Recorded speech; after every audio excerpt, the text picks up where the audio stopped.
Assalamualaikum warahmatullahi wabarakatuh.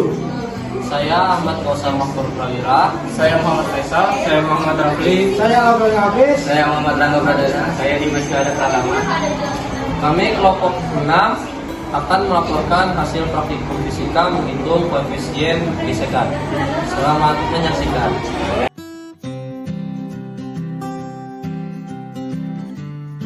Satu, tujuan menghitung nilai koefisien gesekan pada bidang miring.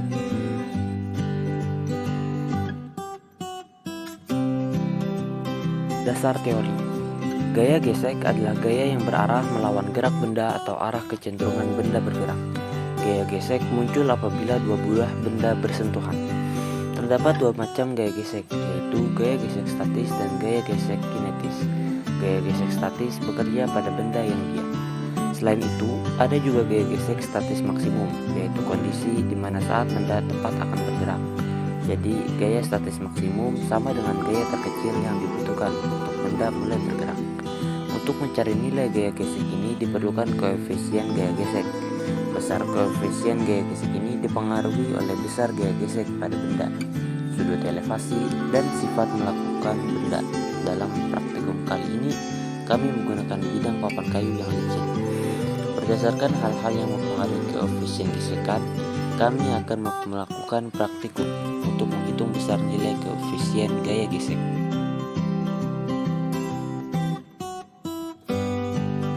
Tiga, alat dan bahan. Yang pertama, papan kayu. Yang kedua, neraca pegas. Yang ketiga, busur derajat. Yang keempat, rubik.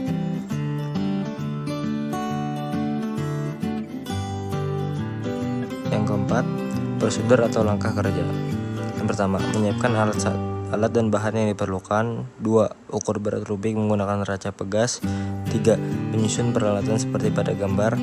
4. Ukur besar sudut kemiringan papan kerja kayu licin. Lalu catatlah besar sudutnya dan keadaan rubik ke dalam hasil pengamatan.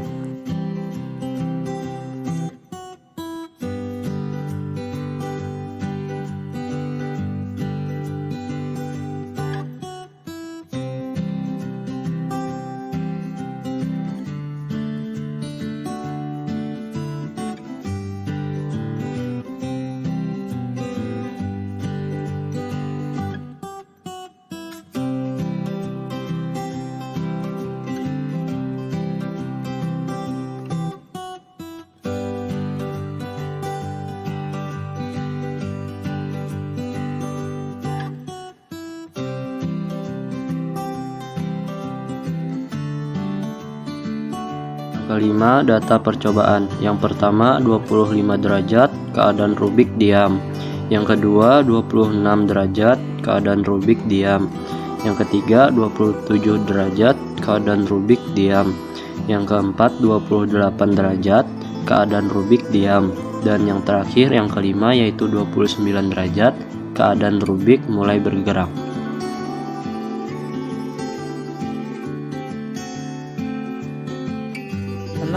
Analisis data. Berdasarkan data yang didapat, maka diketahui bahwa pada sudut 25 derajat, 26 derajat, 27 derajat, dan 28 derajat, rubik dalam keadaan diam dan tepat akan bergerak pada sudut 29 derajat. Dari data tersebut, kita dapat menjawab soal berikut. Nomor 1, apakah syarat rubik tepat akan bergerak? Tentukan sudutnya. Nomor 2, berapa koefisien statis atau μs antara rubik dan papan kayu? Hitunglah menggunakan hukum 2 Newton. Jawabannya, nomor 1, syarat rubik tepat akan bergerak adalah saat di mana gaya yang bekerja pada rubik memiliki nilai yang sama dengan besar gaya gesek statis maksimumnya. Pada praktikum kali ini, gaya yang bekerja pada rubik adalah gaya berat rubik yang dipengaruhi oleh besar kemiringan papan kayu yang licin. Untuk menentukan besar sudutnya, kita dapat langsung melihat tabel hasil pengamatan, yaitu didapatkan besar sudutnya 29 derajat. Nomor 2, berdasarkan data-data sebelumnya dan hukum 2 Newton atau sigma F sama dengan M kali A, kita dapat mencari nilai μs atau gaya gesek statis. Berikut adalah cara agar kita dapat mencari nilai gesek statis.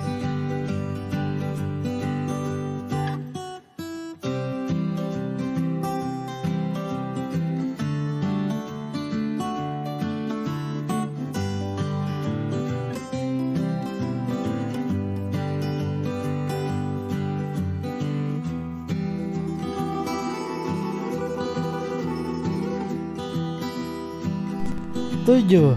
Kesimpulan. Koefisien gesekan suatu benda yang diberikan gaya dapat dicari dengan menentukan besar sudut benda tersebut dalam beberapa kondisi tergantung jenis koefisien gesekan yang dicari. Untuk mencari nilai koefisien gesek statis, maka sudut yang digunakan adalah sudut saat kondisi benda tepat akan bergerak. Sedangkan untuk nilai koefisien gesek kinetis, sudut yang digunakan adalah sudut saat benda bergerak. Sekian presentasi atau hasil laporan praktik fisika dari kami. Mohon maaf apabila ada kesalahan. Wassalamualaikum warahmatullahi wabarakatuh.